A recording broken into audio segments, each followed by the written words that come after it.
Hi guys! Welcome to my YouTube channel. It's me, Abigail V. Expert. And for today's video guys, we're gonna talk about how to report your marriage. And we're gonna walk with you in this journey guys. And I'm gonna give you the step-by-step tutorial to make this very smooth, easy process. Alright, so if you are new on my channel, before we go through, please don't forget to like, subscribe, and tap the notification bell so every time I upload my videos, you get the notifications.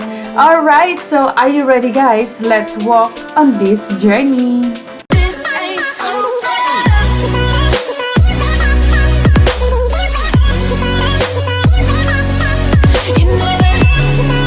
For this journey, I've learned a lot and I am so happy because it's very easy and it's very smooth process. So I went to Philippine Consulate General website so then I can check what do I need to prepare. I was very new and I don't know what to do when I want to report my marriage. So that's why guys, I decided to make this video because my process and my journey on reporting my marriage is very smooth. So guys, I will walk with you and give you the best tutorial. We will make it easy so that you can experience good process and no aberya, okay? Alright, so the first thing I did is I visit the Philippine General Consulate website. So there was ready to download there the form, which is the report of marriage form. Download also the affidavit of delayed report of marriage if you're late reporting your report of marriage, because I heard like after you get married in a year you have to report it, but because I don't have any idea that I have to do that, so then I download the affidavit of delayed report of marriage form. So then when you download that paper or form, you have to fill that all information about you and your spouse. So this is my paper and I don't want to show you the whole thing. So this is the paper guys. After you print out the report of marriage form and also the affidavit of delayed registration of marriage, and fill that out and print it out, so then let's go to how to make a cover letter. Okay, so for this cover letter guys, it's gonna help you to organize your all your paperwork. All right, okay, this is the report of marriage cover letter that I made. So I have my name, address, and cell phone number, and then the email address. And the second bar is the Philippine Consulate General info, which is their name and their address, and the date that I made this, and the introduction of the letter, which is the dear sir and madam, I would like to report my marriage contracted here in America. Please find and close required documents in order. So they know that it's already in order. And we have the processing fee of $25, one original and 4 photocopies of affidavit of delayed registration of marriage, 4 original duly accomplished report of marriage contracted abroad form, 1 and 4 photocopies of the marriage certificate, 1 original and 4 photocopies of birth certificate of the husband and wife, 4 photocopies of passport of both husband and wife, and then 4 photocopies of divorce decree of Roland. And then the copies of documents submitted are exact photocopies of unaltered document, and I understand that I may be required to submit additional proof of documents to prove my citizenship or identity pursuant to the Philippine passport law at a later date. So some people also, they add their green card and driver's license here. to prove the citizenship.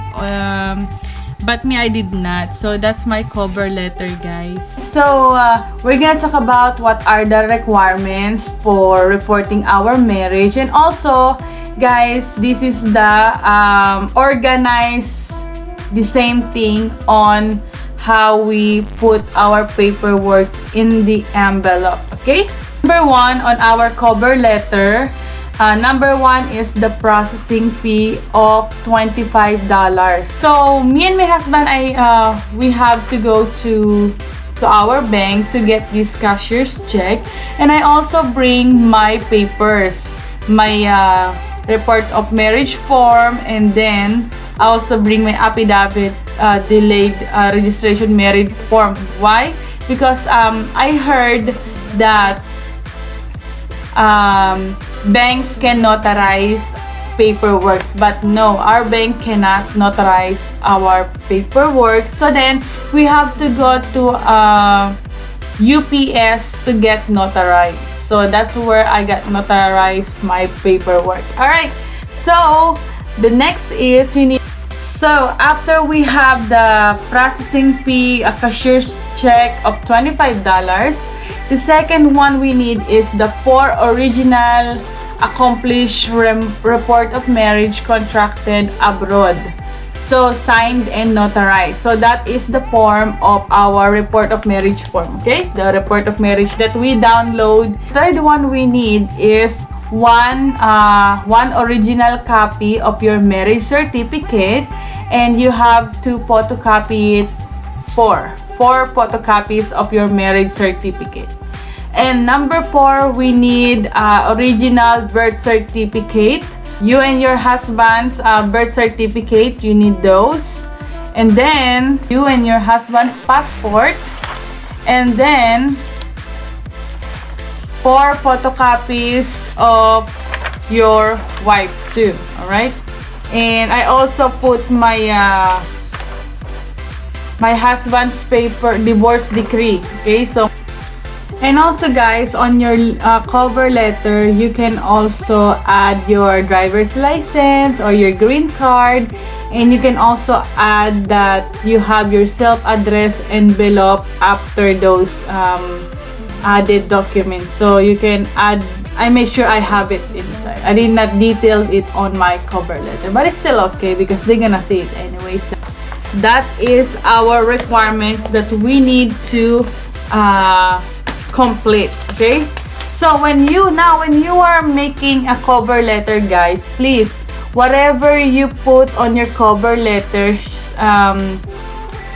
step by step, so we have to make sure that it's very organized the way we did for our cover letters. So it's very helpful, it's not confusing for them, and it's make it easy for them, so give us approved result, right? And please, when you go and notarize your paper, make sure it's very notarized. Okay, do not miss anything. Make sure everything is signed, everything is notarized. Another thing is, when you go to the bank and get a customer's check, please make it clear that it named for Philippine General Consulate, and don't make any mistake or error. Another thing is, when you go to the notarizing, make sure all is signed and notarized. Don't forget any paperwork, so that the result will be good. It's not gonna be denied, it will be approved. And the last thing that I'm gonna tell you guys is, don't forget the self-address. The self-address envelope, when you go to the USPS or post office, make sure that you write the correct address also. Okay? So, Philippine General Consulate, and the address, and then your name and address, and contact number. And also, you have to ask the post office that you wanna buy also a self-address envelope. The self-address envelope, guys, will be sended also. So you have to put all your paperwork here for the report of marriage, and then a self-addressed envelope with your name, with your address and contact number. So then the Philippine General Consulate can send our original requirements that we send, because they will send it. So when I receive my my papers back, so they use my self-address, because they're not gonna process your paperwork if something is missing. So the third thing, the most important, is the self-address envelope. So you can fold the self-address return envelope, so that when they're done processing our paperwork, they can use the self-address envelope. And don't forget also to put your name and address and contact number for the self-address. So then the consular just write their name and address, and they're gonna return our papers. Okay? Alright, so that's it. And after 2 days, guys, I received my report of marriage. I received my and it's approved January 15. You see, January 15, 2021. I received those, and also they return all my original copy, and the photocopies they attach in here. But the original copy they did not attach in here. They just use the photocopies to staple in here. Okay? So that's about it, guys, and I hope you learned a lot, and let me know if you need more anything. And the next video I'm gonna make will be the tutorial of how to renew my passport. So on this coming month, March, I have my appointment to renew my passport. I got a slot, and let's see how it is, and I'll make sure I'll update you guys how is it, and I'll give you tutorial. Alright, thank you so much for watching this video. I hope you guys like it, and please, if you're not subscribed yet, please subscribe and give a thumbs up. Alright, thank you, and see you on my next video. Bye!